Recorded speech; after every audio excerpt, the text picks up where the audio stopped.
Hello everybody, this is Ankur Kaushik and you are welcome on our channel UPSC Accessible। आज हम पढ़ने वाले हैं चैप्टर 2 एनसीईआरटी क्लास 11 का सबसे important topic structure of the earth. ये आज जितनी भी हमने अभी तक जितनी भी इस चैप्टर में जो भी कुछ पढ़ा है उन सब का जिस्ट इस चैप्टर का इस टॉपिक में है, स्ट्रक्चर ऑफ अर्थ के बारे में। स्ट्रक्चर ऑफ अर्थ में हमें पता है क्रस्ट, मेंटल, कोर, तीन चीज़ें होती हैं। कैसे हमने पता लगाया ये भी हमने पढ़ चुके हैं, अर्थ वेव्स के थ्रू हमने पता लगाया। ठीक है, आज हम इनको डिटेल में पढ़ने वाले हैं, क्रस्ट, मेंटल, कोर को। ठीक है, तो बेसिकली मैं आपको यहाँ पे छोटा सा बता देता हूँ कि अर्थ है, अर्थ को तीन लेयर्स में डिवाइड किया जा सकता है। क्रस्ट जो हमारी अपर मोस्ट लेयर है, उसके बाद मेंटल और उसके बाद कोर। ये हमारी जो ब्लैक से मैंने मार्कर से बनाया इसको हम क्रस्ट कह सकते हैं क्योंकि बहुत पतली होती है। ठीक है, ये बीच का हिस्सा मेंटल हो गया, मेंटल MENTLE, और ये अंदर का जो हिस्सा ये हमारी कोर हो गई। ठीक है, यहां तक हमें पता है। इसको हम ऐसे भी समझ सकते हैं, एक अंडा होता है बॉइल्ड एग, आप उसको समझिए। तो बॉइल्ड एग के ऊपर जो छिलका है वो हमारी क्रस्ट हो गई, अंदर जो व्हाइट पोर्शन है वो हमारा मेंटल हो गया, जो अंदर के बीच का जो हिस्सा वो हो गया हमारी कोर हो गई, येलो वाला पार्ट जो जिसको हम योग भी बोलते हैं। ठीक है, वो हमारा कोर हो गया। ठीक है, चलिए तो सबसे पहले आज हमें पढ़ना है क्रस्ट के बारे में। ज्यादातर मैं ये एज्यूम करके चल रहा हूँ, प्री एज्यूम करके, कि आप सबने क्रस्ट, मेंटल, कोर के बारे में लोअर क्लासेस में पढ़ रखा होगा या इतना तो सबको पता ही होता है। ठीक है, तो क्रस्ट, मेंटल, कोर के बारे में पता है तो क्रस्ट के बारे में आज पढ़ते हैं।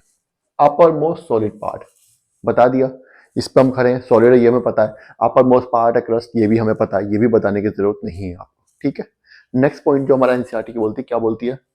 अच्छा, एक चीज मैं आपको यहाँ पे क्लियर कर देता हूँ कि स्ट्रक्चर ऑफ अर्थ में जो ये हमारी मैंने बताया ना, थ्री लेयर स्ट्रक्चर बताया, crust, mental, core. Crust mantle में भी काफी कॉम्प्लिकेशंस होती हैं, लेकिन हम यहाँ पे सिर्फ उतना ही पढ़ेंगे जितना एनसीईआरटी में पढ़ाया गया है। ठीक है, बाकी जो चीजें हैं वो हम सब जीएस में पढ़ेंगे जो बच जाती हैं। तो ऐसा ना हो कि मैंने अगर ये वीडियो देखने के बाद आपको लगे कुछ टॉपिक छूट गया है, ऐसा कुछ नहीं, छूटा कुछ नहीं है। जो एनसीईआरटी में चैप्टर में लिखा हुआ वो सब पढ़ा दिया जाएगा यहाँ पे, जो लेटेस्ट एनसीईआरटी है। बट जो छूट गया वो सब जीएस में कवर किया जाएगा। क्यों? क्योंकि वो एनसीईआरटी में नहीं लिखा। अभी अगर मैं तो बता दूंगा, मेरा क्या जा रहा है। क्योंकि एग्जाम्पल देता हूँ, जब हम मान लीजिए क्रस्ट, ये हमारी क्रस्ट है, ये हमारी मेंटल आ गया। क्रस्ट से जब मेंटल की ओर घुसते हैं तो क्या होता है, एकदम से मटेरियल चेंज हो जाता है। क्रस्ट का मटेरियल अलग है, मेंटल का मटेरियल अलग है। तो क्या होता है, जब मटेरियल आता है तो एक बाउंड्री लाइन बनती है, लाइन ऑफ बाउंड्री बनती है। उस लाइन ऑफ बाउंड्री को हम डिसकंटिन्यू कहते हैं, डिसकंटिन्यूटी कहते हैं। डिसकंटिन्यूटी मतलब एक टाइप का मटेरियल जो वो डिसकंटिन्यू हो गया, दूसरे टाइप का मटेरियल, दूसरी डेंसिटी का, दूसरे जो क्या बोलते हैं उसका कंटेंट अलग है उस मटेरियल का, वो कंटिन्यू हो रहा है। तो क्रस्ट और मेंटल के बीच में जो डिसकंटिन्यूटी आती है उसको हम मोस्ट डिसकंटिन्यूटी कहते हैं। ठीक है, उसके अलावा चार डिसकंटिन्यूटीज और हैं, upper mantle, lower mental, mental और कोर में, lower inner core, outer core में। ठीक है, लेकिन उनको हम यहाँ डिस्कस नहीं करेंगे, उनको हम डिस्कस करेंगे जब हम जीएस के लिए पढ़ेंगे। कोई फायदा नहीं है, अभी मैं बताऊंगा कंफ्यूज हो जाओगे, फिर एनसीईआरटी में पढ़ोगे वो रिकॉल करोगे, वीडियो में कुछ और देखोगे, एनसीईआरटी में कुछ और पढ़ोगे तो बेकार में कंफ्यूजन क्रिएट होनी है। इससे अच्छा ये है कि हम एनसीईआरटी पे स्टिक करते हैं, जब जीएस के लिए पढ़ेंगे तो ये सब तो हमें डिटेल में पढ़ना ही है, तो आप देखिएगा दोबारा। ठीक है, जीएस में ये सब तो रिवाइज होगा ही जो एनसीईआरटी में पढ़ाया गया है, लेकिन फिर भी एनसीईआरटी क्लास इसलिए नहीं जरूरी है कि एनसीईआरटी में बिटवीन द लाइन्स क्वेश्चन आते हैं, तो इसलिए एनसीईआरटी जरूरी है अलग से करना। वैसे तो जीएस में हम एनसीईआरटी कवर करेंगे, लेकिन जीएस में एनसीईआरटी के सिर्फ जो मेजर पॉइंट्स है वही कवर करते हैं, पूरा तो डिटेल में नहीं कर सकता। मान लीजिए एक टॉपिक, छोटा सा टॉपिक है, ये आधे घंटे में खत्म समझा रहा हूँ यहाँ पे एनसीईआरटी में। वहां पे तो ऐसा नहीं है ना कि 2 घंटे की क्लास है, अगर मान लीजिए 2 घंटे का लेक्चर है तो पहले आधा घंटा एनसीईआरटी समझाऊं, फिर 2 घंटा उस टॉपिक पे मैं जीएस का बताऊं। इसीलिए एनसीईआरटी क्लास अलग से ली जा रही है कि जो बेसिक चीजें हैं वो आपको अच्छे से समझ आ जाए पहले ही, फिर हम जीएस में जब पढ़ेंगे, हवाई जहाज चलेगा फुल स्पीड पे तो कोई प्रॉब्लम नहीं होगी आपको भी। ठीक है, तो चलिए, आउटर मोस्ट सॉलिड पार्ट है हमारा, ये हमें समझ आ गया। ब्रिटल इन नेचर है, ये भी हमें समझ आ गया। ब्रिटल कैसे है? ब्रिटल का मतलब होता है सॉफ्ट, क्रिस्पी, बिल्कुल अंडे के छिलके की तरह, जल्दी टूट भी जाएगा, क्रिस्पी भी होता है, सॉफ्ट भी होता है। ऐसे ना आप क्या कर सकते हैं, अब आप हाथ से मिट्टी में खोद सकते हैं, 2 3 4 फुट तक का गड्ढा खोद ही सकते हैं ना हाथ से, तो इसमें सॉफ्ट है, ब्रिटल भी है ना, नाजुक है। थिकनेस ऑफ क्रस्ट वेराइज, अब क्रस्ट की थिकनेस वेराई करती है, मतलब हर जगह पे अलग अलग होती है। कैसे अलग अलग होती है, कहाँ पे? Bit under oceanic and crustal area, ये बात मैं पहले भी 2 3 बार बता चुका हूँ। ओशियनिक क्रस्ट जो होती है, जो ओशन के नीचे जो क्रस्ट है वो थिन होती है, और जो कॉन्टिनेंट्स के नीचे की क्रस्ट है ये हमारा ओशन रीजन है, ये वाला, ये ओशियन है, सॉरी, ये हमारा ओशन है, ये हमारा कॉन्टिनेंट है, ये हमारी कॉन्टिनेंटल क्रस्ट है, ये ओशियनिक क्रस्ट है। पानी भरा हुआ, इसके मैं बताता हूँ, इसके नीचे ये वाला जो रीजन है, ये वाला, ये रीजन जो है, ये हमारी ओशियनिक क्रस्ट है पानी के नीचे, और ये हमारी अर्थ है, इसके ऊपर हम रह रहे हैं, ये हमारी कॉन्टिनेंटल क्रस्ट है। ये पतली होती है, ये मोटी होती है। इसका रीजन मैं पहले बता चुका हूँ, इसकी डेंसिटी कम है, इसकी डेंसिटी ज्यादा है, ठीक है। अमाउंट माल वॉल्यूम जो है, वॉल्यूम सॉरी कह सकते हैं, वेट जो है दोनों का बराबर ही हो सकता है। ये 1 किलो लोहा है, ये 1 किलो रुई है, इस तरीके से समझिए, ठीक है। उससे भी ज्यादा कम डेंसिटी पहाड़ों की होती है, तो पहाड़ों के नीचे जो क्रस्ट है वो और ज्यादा नीचे तक चली जाती है, वो यहां तक आ गई है, समझ आ रही। ओशन में और क्रस्ट में, ओशन की क्रस्ट पतली है, थिन है, और कॉन्टिनेंट की क्रस्ट, जो कॉन्टिनेंटल क्रस्ट है वो मोटी है, मतलब थिक है। कॉन्टिनेंटल क्रस्ट में भी जहां पे पहाड़ मिलते हैं वहां पे क्रस्ट और ज्यादा मोटी होती है, वहां पे क्रस्ट और ज्यादा थिक होती है, और ज्यादा नीचे तक होती है, इतना ध्यान रखिए, ठीक है। अभी समझा तो, एक्सप्लेन तो कर रहा हूं, बाकी आगे चलिए। आइए, ओशनिक क्रस्ट इज थिनर, पढ़ लिया हमने, ओशनिक क्रस्ट थिनर होती है as compared to continental crust. Continental crust के कंपैरिजन में ओशनिक क्रस्ट थिनर होती है। ये देख रहे हैं ना, यहां से ये सिर्फ इतनी है और फिर आगे जाके बड़ी हो गई, ठीक है। Mean thickness of oceanic crust है 5 किलोमीटर। ओशनिक क्रस्ट की मीन थिकनेस जो है वो 5 किलोमीटर है, एवरेज है, इससे कम भी है कहीं पे, इससे ज्यादा भी है कहीं पे। और कॉन्टिनेंटल क्रस्ट की जो मीन थिकनेस है वो 30 किलोमीटर है, 30 किलोमीटर एवरेज। मीन मतलब इससे कम भी है कहीं पे, इससे ज्यादा भी है। पहाड़ों के नीचे तो 100, 70, 80, 100 मीटर, 100 फुट तक भी मिल जाती है, 100 किलोमीटर तक भी मिल जाती है, ठीक है। चलिए इसको अंडरलाइन कर देता हूं, ये लीजिए, ये एनसीईआरटी का फैक्ट है, ठीक है। नेक्स्ट लाइन पे हम आते हैं। Continental crust is thicker in areas of major mountain regions. Major mountain system, जो कॉन्टिनेंटल क्रस्ट है वो और ज्यादा थिक है। कॉन्टिनेंटल क्रस्ट तो ऑलरेडी थिक है कंपेयर टू ओशनिक क्रस्ट, लेकिन जो मेजर माउंटेन रीजन्स हैं उनके उनके नीचे क्रस्ट और ज्यादा थिक है। कितनी? हमारे हिमालयाज के नीचे 70 किलोमीटर तक की जो है कॉन्टिनेंटल क्रस्ट जो है उसकी डेप्थ मानी जाती है, ठीक है। तो ये आपको क्रस्ट के बारे में सब जितना एनसीईआरटी में दिया गया था वो हमने यहाँ पे समझा दिया। एक चीज यहाँ पे रह गई जो एनसीईआरटी में नहीं लिखी है, क्रस्ट में मेजरली सिलिका और एल्यूमिनियम पाया जाता है, ठीक है, इसलिए इस पार्ट को हम ज्यादा सियाल भी बोलते हैं। समझ आ गया? ये मैंने अभी क्यों बता रहा हूँ, क्योंकि आगे जब हम पढ़ेंगे तो सियाल आएगा कई बार और आप बोलेंगे सर एनसीईआरटी में नहीं था। एनसीईआरटी में नहीं है, कोई बात नहीं, है कहीं ना कहीं, लेकिन यहाँ पे मैं इसलिए आपको बता रहा हूँ ताकि आपको बना रहे। जो यहाँ पे सिलिका और एल्यूमिनियम जरा पाया जाता है उसको सियाल बोलते हैं। इससे नीचे जो मेंटल का रीजन है वहां पे सिलिका और एल्यूमिनियम ज्यादा पाया जाता है, तो उसको सीमा बोलते हैं, ठीक है। फिर कोर में जो है निकल और फेरस आयरन जरा पाया जाता है, तो निकल एनआई हो गया निकल का, और फिर आयरन का एफी ले लिया, तो इसको नीफे बोलते हैं, ठीक है, निफ या नीफे भी बोलते हैं, ठीक है। यहां तक समझ आ गया? तो क्रस्ट के बारे में जितनी भी जो भी बातें लिखी हुई थी हमारी एनसीईआरटी में वो आपको समझा दी है। क्रस्ट मेंटल के बारे में आपको पता ही है, क्रस्ट हमने पढ़ लिया। अब हम पढ़ते हैं मेंटल से रिलेटेड जो इन्फॉर्मेशन थी हुई एनसीईआरटी में।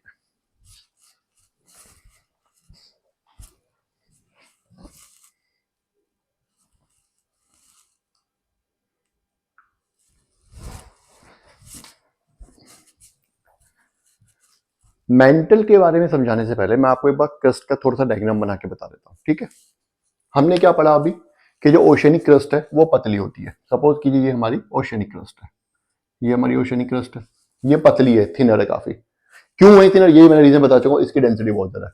उसके बाद फिर हमारी कॉन्टिनेंटल क्रस्ट आती है, वो हमारी आती है इस तरीके से, ये हमारी कॉन्टिनेंटल क्रस्ट है, थिकर है, ये ऊपर की तरफ भी थिकर और नीचे की तरफ भी थिकर है। जैसे ओशन से दूर जाएंगे एलिवेशन बढ़ता रहता है, ऊंचाई जो बढ़ती जाएगी, तो ये थिकर है इससे। इसकी जो मीन डेंसिटी है वो 5 किलोमीटर है, ये 5 किलोमीटर, ठीक है। इसकी mean density 30 kilometre mean density है, इससे ज्यादा भी हो सकती है ना पहाड़ों के नीचे। उसके बाद फिर पहाड़ आ जाते हैं, तो ये इस तरीके से हो जाती है, ठीक है। यहां पे जो है ये कई बार 70 किलोमीटर तक भी पहुंच सकता है, पहाड़ के 70 किलोमीटर हिमालय के केसेस में, ठीक है। तो ये मैंने आपको इसका स्ट्रक्चर समझा दिया ग्राफ के। ये जो ये छोटा था ये मैंने आपको बड़ा करके बता दिया। यहाँ पे ये हमारा ओशन है ही, ये हमारा ओशन है, ये हमारा ओशियन है ना। तो ये जो ये डायग्राम है इसका मैंने आपको थोड़ा बड़ा वर्जन करके बता दिया ताकि आपको समझने में आसानी हो। समझ आ गए? तो अब हम नेक्स्ट जो पढ़ते हैं, आई होप आपको डायग्राम से और अच्छे से समझ आ गया हो, इसका स्क्रीनशॉट भी ले लीजिए। अब नेक्स्ट पढ़ते हैं मेंटल के बारे में।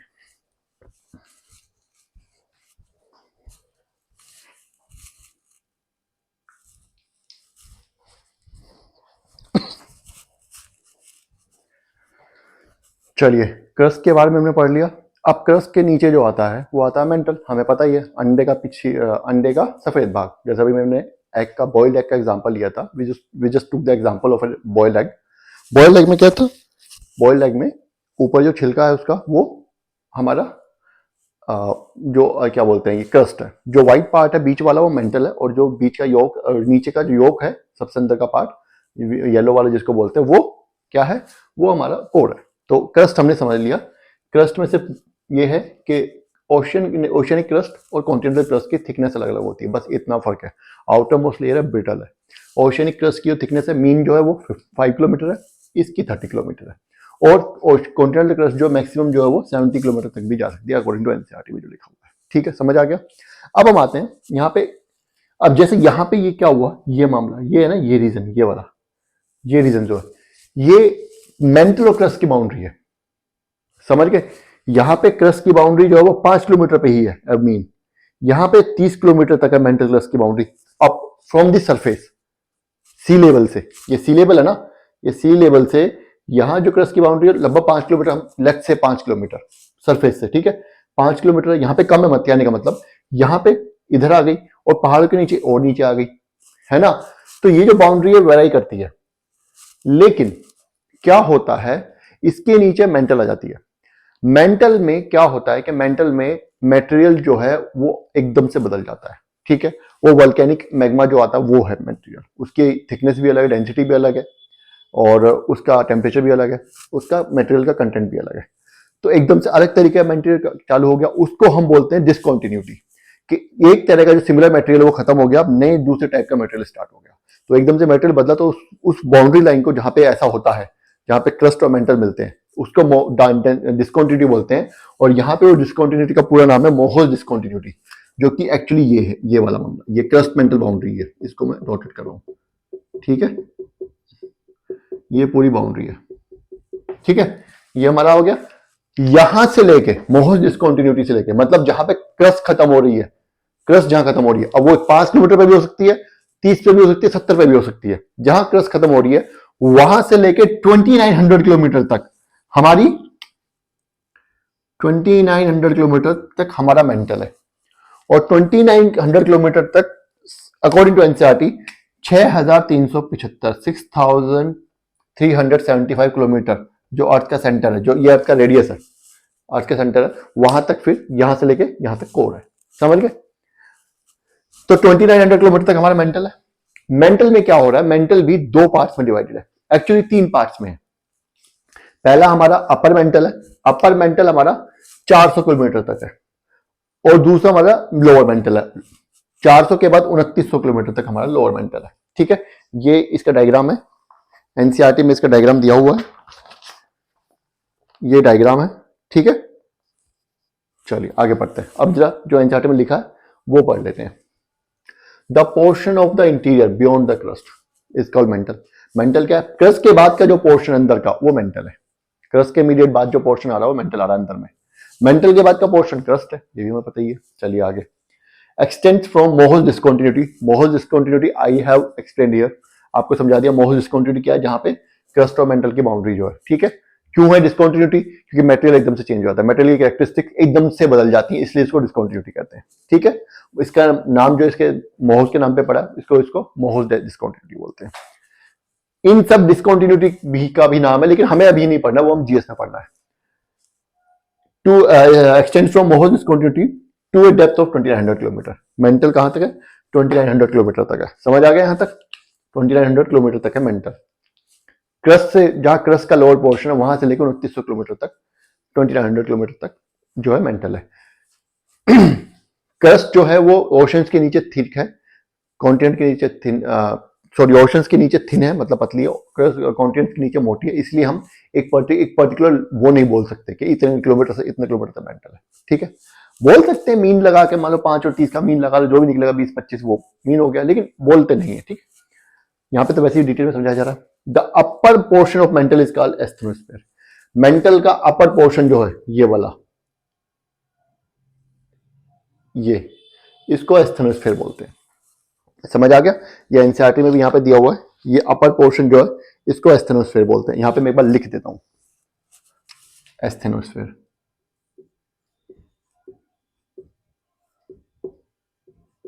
ठीक है, अभी लिथोस्फेयर भी आएगा, लेकिन मैं एनसीईआरटी की सीक्वेंस में चल रहा हूं।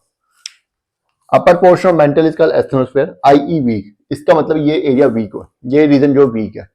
सही बात है, ज्यादातर जो वोल्केनिक एक्टिविटीज होती है वो भी इस एरिया से ओरिजिनेट होती है। ये वीक है, बहुत फ्रेजाइल है, यहाँ पे एक्टिविटीज कुछ ना कुछ होती रहती है।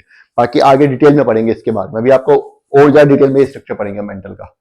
ठीक है, कि क्यों अर्थक्वेक एक्चुअली आ क्यों रहे हैं, अभी तक तो हमें पता ही नहीं चला अर्थक्वेक क्यों आ रहे हैं, आगे जाके पढ़ेंगे हम। ठीक है, प्लेट्स कहाँ है, तो कहीं प्लेट है ही नहीं, दिख नहीं रही है, समझ रहे हो ना। तो ये सब चीज हम आगे पढ़ेंगे।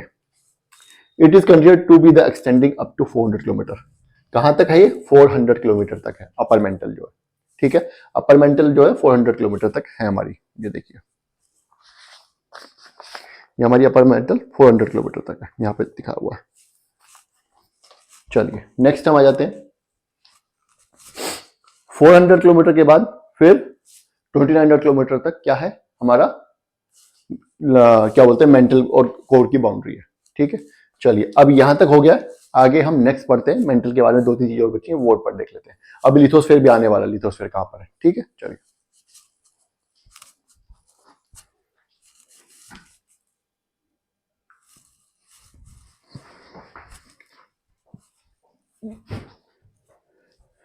चलिए मेंटल के बारे में आगे पढ़ते हैं। It is the main source of magma that find its way to the surface during volcanic eruptions. Volcanic eruptions होते हैं, हमने पढ़ा था वोल्केनिक इरप्शन का सेंटर होता है लगभग 400 किलोमीटर तक होता है। और अपर मेंटल कहां तक है? 400 किलोमीटर तक ही, अपर मेंटल भी यहां तक। ठीक है ना, तो या वोल्केनिक इरप्शन के लिए जो सोर्स ऑफ मैग्मा होता है वो अब मेंटल से ही आता है। ये मोल्टन स्टेट में है ये रीजन, अपर मेंटल जो है पूरी की पूरी। अपर मेंटल में भी 2 पार्ट्स हैं, आगे पढ़ने वाले हम। द क्रस्ट, अभी कह रहा है क्रस्ट जो है हमारी, ये हमारा जो रीजन है crust, and the uppermost part of the mental. और मेंटल का सबसे ऊपर का पार्ट है छोटा सा, वो मिलकर के क्या बनाता है, दोनों मिलकर के वो लिथोस्फेयर बोलते हैं। अभी ये एनसीईआरटी ने यहाँ पे क्यों बताया, वो इसलिए बताया कि आगे जब हम कॉन्टिनेंटल ड्रिफ्ट पढ़ेंगे, कॉन्टिनेंटल ड्रिफ्ट पढ़ेंगे, तो वहां पे एक फ्रेज आएगा, वहां पे एक बार बार हम बात बोलेंगे कि lithosphere is floating over asthenosphere. ठीक है, तो यहां पे क्लियर करने के लिए आपको, ताकि आगे कंफ्यूजन ना हो, क्या है लिथोस्फेयर, क्या है ये region, this region is lithosphere. Crust plus upper most mantle, इसकी रेंज कितनी है? ये 10 से 200 किलोमीटर तक होता है। ठीक है, इसके बाद का जो अब क्या हुआ, ये देखो, lithosphere is equal to crust plus upper most mantle. ठीक है, ये समझ आ गया। अपर मेंटल का ही पार्ट है, समझिएगा गया। तो इसका मतलब बाकी रीजन जो बचा 400 किलोमीटर तक, वो बचा एस्थेनोस्फेयर। लेकिन asthenosphere is equals to upper mantle minus upper most mantle. Upper mantle में से अपर मोस्ट मेंटल निकाल दो तो एस्थेनोस्फेयर बच जाएगा। जहां तक भी लिथोस्फेयर के का रीजन है, उसके बाद जो 400 किलोमीटर तक का जो हिस्सा बचता है, मान लीजिए लिथोस्फेयर यहाँ पे 200 किलोमीटर तक है, ये यहाँ पे क्योंकि ओशियनिक है तो यहाँ पे 10 किलोमीटर तक है, ये 400 किलोमीटर बाउंड्री, यहाँ पे 400 किलोमीटर की बाउंड्री है। ये थोड़ा ऊपर लिख देते हैं मेंटल, ये हमारी 400 किलोमीटर की बाउंड्री है। ठीक है, तो यहाँ पे एस्थेनोस्फेयर कितना होगा? यहाँ पे 390 किलोमीटर होगा, और यहां जाते जाते एस्थेनोस्फेयर छोटा हो जाएगा। यहाँ क्यों? पहाड़ के नीचे कितनी हो सकती है? 200 किलोमीटर तक हो सकती है लिथोस्फेयर यहाँ पे, तो यहाँ पे सिर्फ 200 किलोमीटर का बचेगा। समझ आ गया यहाँ पे? आई होप कोई डाउट नहीं है, एक बार फिर से समझ लो। Upper most mantle plus crust, ये हमारा लिथोस्फेयर मिलकर बनाता है। एक ध्यान से सुनो, क्रस्ट, मेंटल, कोर, ये अलग चीज है, ये एक अलग डिवीजन है। लिथोस्फेयर, एस्थेनोस्फेयर, ये अलग डिवीजन है। ठीक है, खेल सारा क्या है? क्रस्ट का और अपर मेंटल का। Crust plus upper most mental, जो अपर मेंटल का भी ऊपर का थोड़ा सा जो हिस्सा बचा हुआ है। एग्जांपल देता हूं, उबला हुआ अंडा है, उबला हुआ अंडा में छिलका आता है, छिलके के नीचे व्हाइट पार्ट है, लेकिन उन दोनों के बीच में झिल्ली होती है। ठीक है, तो आप ये समझ लो, वो छिलका और झिल्ली, वो झिल्ली वैसे तो व्हाइट वाले का हिस्सा है, लेकिन एक डिवीजन के हिसाब से, एक डिवीजन के हिसाब से वो झिल्ली जो है वो लिथोस्फेयर बनाती है, अपर मोस्ट मेंटल है। उसके बाद का जो रीजन है बाहर का मेंटल भी फिर दो वो बटी हुई है, अपर और लोअर, वो एस्थेनोस्फेयर है जो 400 किलोमीटर तक है। समझ आ गया यहां तक? 400 किलोमीटर के बाद का जो हिस्सा है ये लोअर है, ये लोअर मेंटल है, ये हमारी लोअर मेंटल है 400 के 2900 किलोमीटर तक। एस्थेनोस्फेयर के बाद ये लिखा हुआ है यहाँ पे, lower mental x tends beyond the asthenosphere. Asthenosphere के बाद का जो रीजन है वो लोअर मेंटल कहलाता है। समझ गए? तो अपर मेंटल हम कह सकते हैं 400 किलोमीटर तक है। 400 किलोमीटर तक क्या क्या खेल हो गया, एक बार फिर से दोबारा समझ लो। ये लगभग हमारे 170 किलोमीटर तक तो हमारी क्या आ गई, क्रस्ट आ गई, ठीक है, 70 किलोमीटर तक। 5 किलोमीटर से लेकर 70 किलोमीटर तक, मिनिमम 5 किलोमीटर, मैक्सिमम 70 किलोमीटर तक। उसके बाद यहां पे 20 किलोमीटर तक या 10 किलोमीटर तक, और यहां पे 200 किलोमीटर, ये हमारी अपर मोस्ट मेंटल का पार्ट आ गया। इसको और इन दोनों को, upper crust plus upper most mantle, इन दोनों को मिलाकर के हम लिथोस्फेयर बोलते हैं। उसके बाद अपर मेंटल में से अपर मोस्ट मेंटल निकाल दो, वो तो लिथोस्फेयर में चलेगी, झिल्ली अंडे के छिलके के साथ चली गई, ठीक है। अब जो रीजन बचा ऊपर का एस्थेनोस्फेयर, उसको हम एस्थेनोस्फेयर बोलते हैं। 400 किलोमीटर तक है, ये हमारा 400 किलोमीटर तक है, ठीक है। 400 किलोमीटर के बाद का जो रीजन है वो हमारा लोअर मेंटल है, वो 2900 किलोमीटर तक वो एक्सटेंड करता है। यहां तक समझ आ गया? आई होप कोई प्रॉब्लम नहीं होगी, हो तो कमेंट कीजिएगा, दोबारा समझा दूंगा अगर दिक्कत आती है। जीएस में से तो और ज्यादा एक्सप्लेन करके बताएंगे, सब चीजें बताएंगे, तो और दोबारा जब पढ़ोगे अच्छे से करके तो अच्छे से समझ आ जाएगा। नहीं तो बार बार ये वीडियो देखोगे तो भी आपको समझ आ जाएगा। Thickness ranges from 10 to 20 kilometre, किसकी? Sorry, the crust and the uppermost part of mantle are called lithosphere. Crust और अपर मोस्ट पार्ट जो है मेंटल का, वो लिथोस्फेयर कहते हैं। समझ आ गया?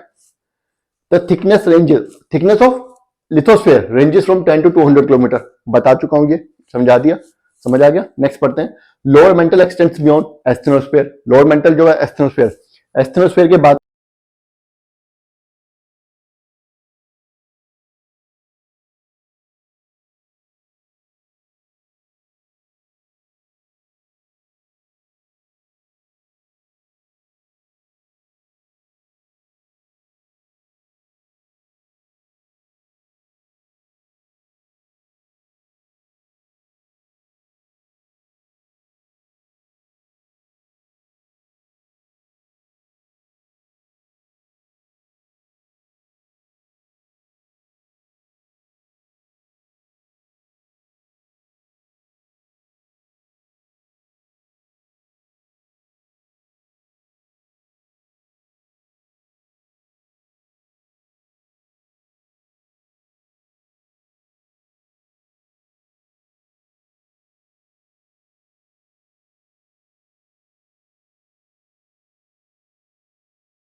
ठीक है, थर्ड टॉपिक हमारा आ गया कोर।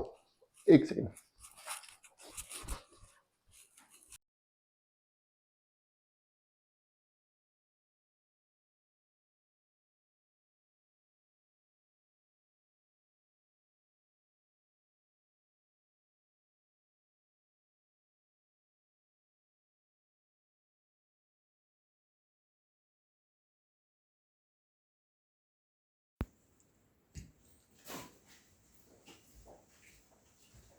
चलिए let's do it without the mic, ठीक है। थर्ड हमारा टॉपिक आता है कोर। अब कोर में क्या हो रहा है कि कोर मेंटल बाउंड्री कहां पे है? 2900 किलोमीटर पर। मेंटल जो है, मेंटल कहां तक एक्सटेंड करती है? मेंटल एक्सटेंड करती है 2900 किलोमीटर तक। 2900 के बाद 6375 किलोमीटर तक, ये हमारा पूरा कोर का रीजन है, ये वाला, ठीक है। यहां से लेके समझ गए। Outer core is in liquid state, outer core जो है, ये आउटर कोर है हमारी, आउटर कोर ये हमारी लिक्विड स्टेट में, जबकि इनर कोर जो है, while inner core is in solid state, inner core हमारी सॉलिड स्टेट में नीचे वाली, ये कैसे हुआ है। तो आउटर कोर लिक्विड स्टेट में क्यों, पहले तो मैं आपको इसके लिए बताता हूँ। देखिए स्टेट जो मैटर की दो चीजों पे डिपेंड करती है। पहला है टेम्परेचर, दूसरा प्रेशर, प्रेशर कितना पड़ रहा है उसके मेटेरियल के ऊपर। कोर जब आउटर कोर में क्या होता है कि टेम्परेचर इतना ज़्यादा हो जाता है, प्रेशर, ये सारा प्रेशर इसी के ऊपर तो पड़ रहा है, आउटर कोर के ऊपर इतना ज़्यादा हो जाता है कि ये लिक्विड में बदल जाती है, पानी जैसी हो जाती है पतली। ठीक है, अब आप कहेंगे यहाँ तो और ज़्यादा है, बढ़ रहा है टेम्परेचर, तो यहाँ बढ़ना चाहिए। बिल्कुल, यहाँ पे टेम्परेचर भी बढ़ता है, यहाँ पे प्रेशर भी बढ़ता है, लेकिन टेम्परेचर तो बहुत ज़्यादा बढ़ा, प्रेशर उतना ज़्यादा नहीं बढ़ पाया। ठीक है, उसका जो कुछ फिजिकल लोचा आ गया, जो फिजिक्स में हम पढ़ेंगे उसके बारे में, जितना उसको होना चाहिए था प्रेशर को उतना ज़्यादा नहीं हो पाया वो, तो इसीलिए ये सॉलिड में ही रह गई, ये लिक्विड में नहीं। ठीक है, ज़्यादा फिजिक्स में जाने की जरूरत नहीं है, मेन रीजन आपको बता दिया, बस इतना याद रखिएगा। चलिए, the core is made up of very heavy material, core जो हमारी बहुत ही हैवी मटेरियल से बनी है। ठीक है, कॉन्स्टिट्यूटेड बाय निकल एंड आयरन, किस चीज से, आयरन से और निकल से। नेक्स्ट हम पढ़ते हैं, समटाइम्स रेफर्ड एज नीफे लेयर, और इसको हम नीफे भी बोलते हैं कोर को। और ऐसा भी है कि कोर के एंड में बिल्कुल बीच में तो 99.99% तक नीफे ही है, निकल और फेरस आयरन ही है। ठीक है, तो ये हमारा स्ट्रक्चर ऑफ अर्थ खत्म हो गया, क्रस्ट मेटल कोर खत्म हो चुका है। नेक्स्ट टॉपिक है इस चैप्टर में बस दो, एक ही चीज बची है, वोल्केनोज और वोल्केनिक प्लेटफॉर्म्स। मेरे ख्याल से 2 या 3 क्लासेस लगेंगी। ठीक है, ज़्यादा एक्सप्लेन करेंगे तो 3 क्लास लग जाएंगी, कम एक्सप्लेन करेंगे तो 2 क्लास लग जाएंगी, लेकिन कोशिश करेंगे ज़्यादा से ज़्यादा समझाने की। ठीक है, टाइम ज़्यादा से ज़्यादा देना हमें सभी टॉपिक्स को, 2 दिन लेट खत्म हो जाएगा कोई दिक्कत नहीं है। ठीक है, चलिए तो फिर नेक्स्ट क्लास में मिलते हैं, तब तक आप इसको बाबा रिवाइज किए, कमेंट कीजिए, कुछ समझना है तो लाइक करना और सब्सक्राइब तो करना है। ठीक है, थैंक यू।